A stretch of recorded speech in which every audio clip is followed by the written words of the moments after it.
Senator Kennedy, and then Senator Murray, and then Senator Moran.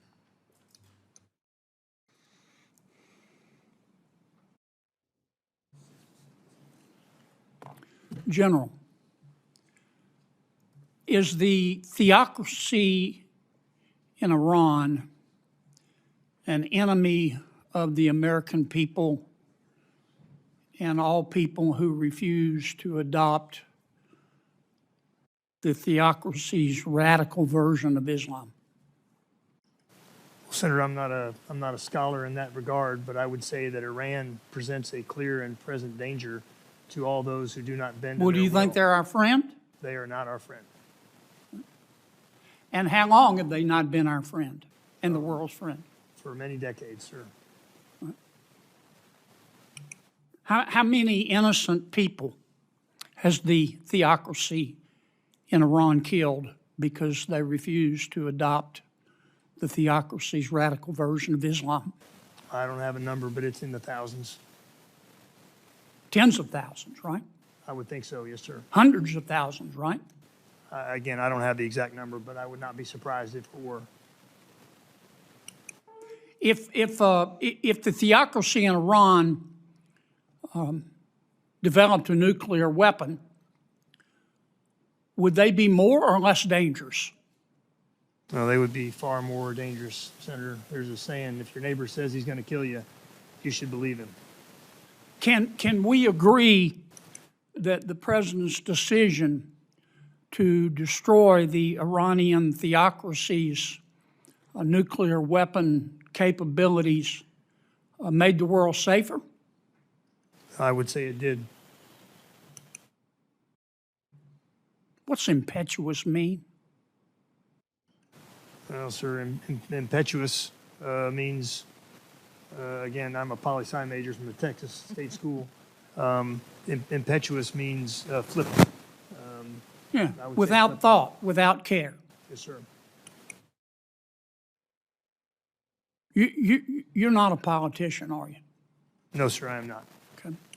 One of my friends on the committee said that America's decision to destroy the Iranian theocracy's ability to make a nuclear bomb was impetuous.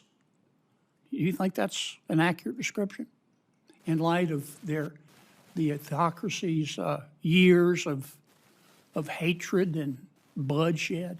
Well, Senator, I would say it is a good thing that Iran does not have a nuclear weapon. Yeah, I would too. I don't understand why we can't agree on that. I don't. Let me talk about shipbuilding in a few minutes I have. Mr. Secretary, for the last 2 decades, well, let me ask the Admiral.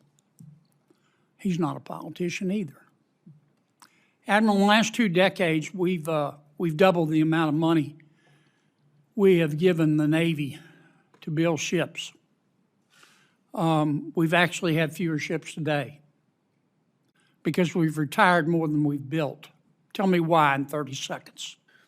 Well, the simple answer, sir, is we were building 4 or 5 DDGs a year in the mid-'90s, and we're building 2 a year now. So Why? that's the We've simple given math. you more money. Well, they cost more money, sir. How much money do you need to catch up to China? I'll have to get back to you on the specific answer. I think I'd be satisfied in the meantime to just build at the rate we're supposed to and not be behind. How far behind are we? We're behind in every ship class to different rates, Okay. but at least years. We can't catch up without our private sector shipyards, can we? We cannot. Okay. Both Tier 1 and Tier 2 shipyards, right? Yes, sir. Okay. We've got to do better, Admiral. It's unacceptable. In the last few seconds I have, I want to make a comment about the money and the way we're going to get it to you. Nothing would please me more. I would do old man backflips to see the United States Congress put together a budget supporting our military that looks like somebody designed the damn thing on purpose. Last year, this committee worked very hard. We put together 12 bipartisan bills. A lot of us had to swallow things we didn't want to swallow, but we wanted to get it to the floor. And Senator Schumer refused to even put the bill on the floor.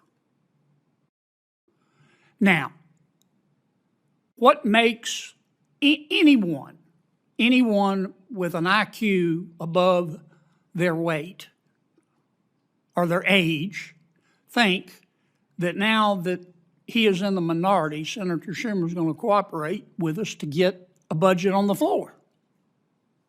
What I'm trying to tell you is, back here on planet Earth, you're going to have to make do with the money we get you on reconciliation.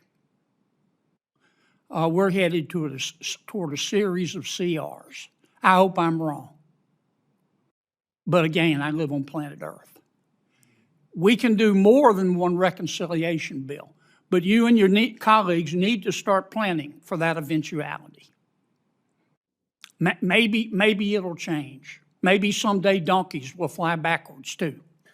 But for the foreseeable future, I don't see it. That's regrettable, but it's reality. We need to plan for it. Just like we had to plan for the reality of Iran having a nuclear weapon.